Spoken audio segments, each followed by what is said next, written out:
Bonjour, j'ai reçu une question de la part de Jean-Marc et je voudrais vous la partager. Pourquoi dans le christianisme parle-t-on de la personne du Saint-Esprit? Le Saint-Esprit n'est pas une personne puisque celui que nous appelons Dieu n'est pas une personne mais un mystère.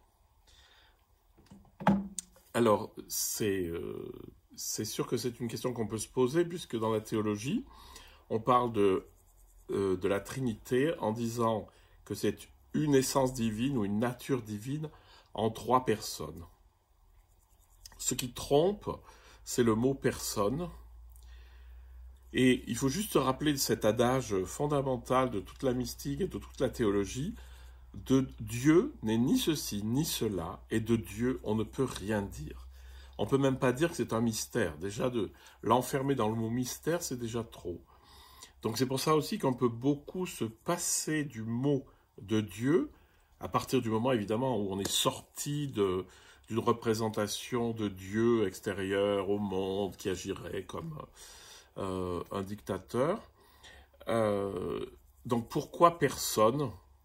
Et en fait c'est assez simple, le mot personne, c'est celui qu'on a choisi pour essayer de dire, mais c'est très difficile, en latin c'est persona, mais en grec c'est hypostasis. C'est l'hypostase, on parle des hypostases. C'est le terme technique, et même le terme technique, il n'a même plus le sens qu'il avait en grec.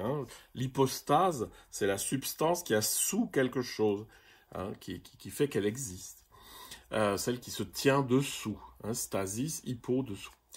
En fait, on distingue entre la nature divine, c'est-à-dire ce côté indicible de Dieu qui est l'origine de tout, qui est la source de tout ce qui existe, qu'on l'appelle Dieu ou pas d'ailleurs, et puis cette représentation très intéressante du christianisme qui parle du Père, du Fils et du Saint-Esprit. Alors, outre le fait que c'est extrêmement patriarcal, ce qui est intéressant, c'est, je vous en ai déjà parlé, c'est que Dieu, le Père, c'est-à-dire la divinité, prend conscience d'elle-même en se contemplant, et c'est ce qui se passe dans mon âme au niveau spirituel. C'est-à-dire que, en approfondissant ma vie spirituelle, je prends conscience d'une présence en moi qu'on appelle Dieu, et je me rends compte que si j'en suis conscient, si je suis conscient de cette présence, c'est parce que cette présence a imprimé en moi son image qu'on appelle le Fils. Le Père et le Fils, on aurait très bien pu dire la mère et la fille, simplement parce qu'elles sont de même, ou ils sont de même nature. C'est-à-dire, c'est pas le potier et sa poterie, parce que ça c'est une création, mais c'est la même nature. Vous savez très bien souvent on se fait avoir parce qu'un fils, 40 ans après, ressemble à son père. Donc ne nous laissons pas avoir avec le mot personne, et surtout, ne nous représentons pas la Trinité comme trois personnes qui sont en train de prendre l'apéro ensemble. Alors vous savez qu'il y a une très belle icône de Roublev, qu'on appelle l'icône de la Trinité, qui ne représente pas la Trinité d'ailleurs, mais les trois anges qui viennent voir le prophète.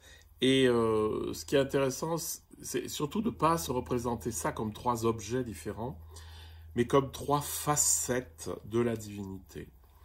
On va parler de personne parce que une personne a une personnalité. C'est-à-dire que la fonction du Père, c'est la fonction créatrice, c'est-à-dire le créateur du monde.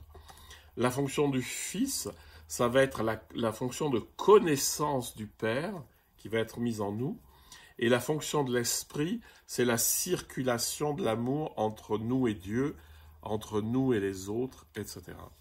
Donc en fait, on parle de la personne du Saint-Esprit, mais le danger, c'est de comprendre la personne du Saint-Esprit et imaginer ne serait-ce qu'un être spirituel qui existerait comme ça par lui-même.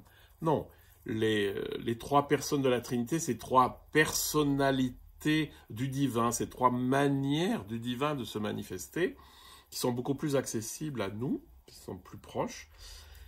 Sachant que tout ça, je vous l'ai déjà dit beaucoup, c'est que au niveau spirituel, tout ce qu'on dit de la Trinité, c'est quelque chose qui se passe au fond de mon âme.